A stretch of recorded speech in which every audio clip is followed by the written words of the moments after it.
You've heard of it. I've talked about it many times. It's called the ripple effect. And what happens in one place when dire things are going on can start to happen in other places. And that's going to be happening here in the restaurant industry. My name is Paul Barron, and this is the Barron Report. We are going to bring to you the very front-facing issues that are happening here in our own state of where our studio is, and that is Miami and Fort Lauderdale, Florida. Two joining cities, much like if you're in Texas, you know Dallas-Fort Worth, if you know the the Big Apple and all of the boroughs, that's how it is here in South Florida, with all of our cities kind of cram-packed here in the southern section, with Miami and Fort Lauderdale nesting into each other. One of them's called Dade County. Now, Dade County just did something that's pretty amazing. They shut down the entire restaurant industry for the second time in the last 4 months. Now, we're not talking about just here and there. All cities in Dade County, all restaurant operations no longer can do dine-in. We've compiled an array of clips here that kind of set the tone to give you an understanding for the rest of the country to really understand what's happening here that could be affecting decision makers and lawmakers across the country in some of these hot centers. And I want to share it with you because I think it's a very important scenario that could be getting ready to explode across the country. And the epicenter is right here in Miami, Florida. Take a listen. Get ready for a bit of economic whiplash. Just moments ago, Miami-Dade County Mayor Carlos Gimenez announced new business closures as this rollback continues amid a rise in cases. Mayor Gimenez noted in particular the jump in 18 to 34 age category, saying, quote, contributing to the positives in that age group, the doctors have told me, were graduation parties, gatherings at restaurants that turned into packed parties in violation of the rules, and street protests where people could not maintain social distancing and where not everyone was wearing facial coverings, end quote. City of Miami Mayor Francis Suarez says he and others were not part of such a big decision. As a mayor of Dade County, when you implement an order, it affects all 34 cities.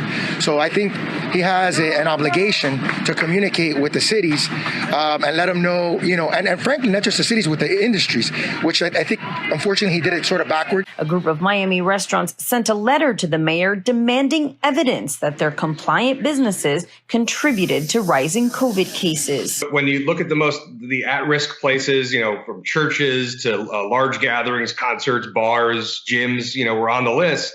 Restaurants are never in the top 5. Broward's Mayor Dale Holness says county leaders are considering increasing restrictions on businesses in order to halt the spread of COVID-19. But some bars and restaurants say they never even got the chance to reopen, and now several owners are taking legal action.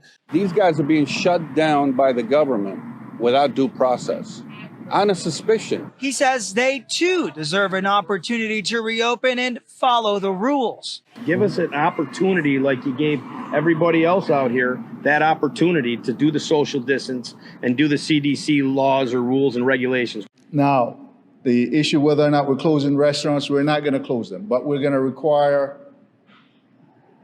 that each restaurant has no more than 6 people at a table and that they close for in-dining at 10 p.m. in the night. It has been a 24-hour roller coaster ride for many business owners in Miami-Dade County today. Miami-Dade Mayor Carlos Gimenez went from closing gyms to limiting restaurants to takeout and delivery until further notice to an about-face. The mayor now is allowing gyms to stay open and allowing outdoor dining service at restaurants. One more change, restaurants will have to cease indoor dining Thursday, not Wednesday as originally ordered. Miami-Dade Mayor Carlos Gimenez tweeted the news about gyms, saying he had met with medical experts in the county's wellness group and had reached a compromise. Tables will have no more than 4 patrons with appropriate distancing, and music will not be played at a level that requires shouting and the possible spreading by air of coronavirus particles. But what about those restaurants that don't have outdoor seating? Many of them now getting creative to figure out their plan B. At Q Restaurant in Wynwood, they're getting creative to keep their customers. Extra speakers outside to get a little bit of ambiance and music, and we're trying hard to keep this place open. We've never opened the dining hall, so now we're starting to pivot towards outdoor seating on the other side of our building. I think that business owners all around want to comply, but they want clear guidance on what it is that they need to do. On Miami Beach, Ocean Drive has been closed for nearly 2 weeks to vehicular traffic in order to give restaurants an opportunity to expand outdoor dining. Staff at Cantina Restaurant were utilizing a portion of one southbound lane in order to safely distance their tables. Well, there is a group of restaurant owners that are apparently planning to protest this decision. That's set to happen this Friday at American Airlines Arena. They are calling it the Stand With Us, Support Miami-Dade Restaurants. All right, so you've seen it right there. It's kind of a wrap up of really what's happening here in South Florida, Miami specifically. You know, the impact could be working its way through the rest of the country very soon if we continue to see some of these rises in the coronavirus cases. The scenario that I'm proposing to the industry, and I hope that the restaurant industry's associations step forward here and really take a positive move to help these governments, organizations, mayor's offices, and state legislators to kind of come up with a plan, because the scenario is either going to be one or two things. If you shut down the restaurant industry for a second time, one is we're going to see more and more non-recoverable restaurants in a decimated industry already. Or you have the opportunity to, if it is as bad as they're saying and is as bad as is being reported in some of these hot centers, maybe the scenario is not just restaurants. It's let's shut down the entire scenario of all businesses again, going back to a stay-at-home order. But here's the thing, I don't think you'll do it, because I don't think that this is all about that. For whatever reason, you're putting the restaurant industry up as a sacrificial lamb.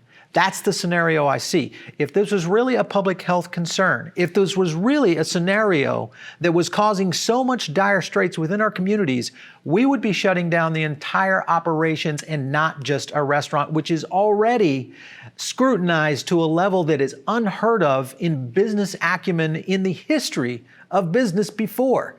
Our state associations have got to get in the game here and start moving very briskly at their governmental level to protect these restaurants from what could be coming. And Florida is just the starting point. Texas, California, Chicago, Illinois, including even restaurants in Oklahoma, when you look at what's happening now where Oklahoma has been restricted from traveling to New York.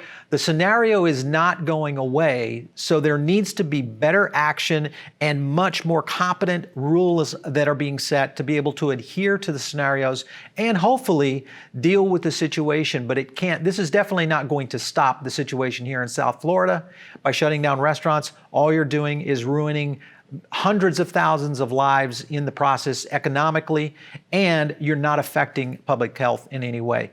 I just don't see this as a solution. I hope that we can get someone on from the mayor's office here in Florida to explain and maybe give a guidance on a resurrection process. What would be the play on being able to get these businesses back in order and coming out with an enforcement program that's really a solid one to restrict these bad apples that are happening. And don't get me wrong, there are some people out there that are operating in the restaurant industry that should not be in business and are making it a bad situation for the rest of the operators who are doing it right and taking our community's safety and welfare into consideration.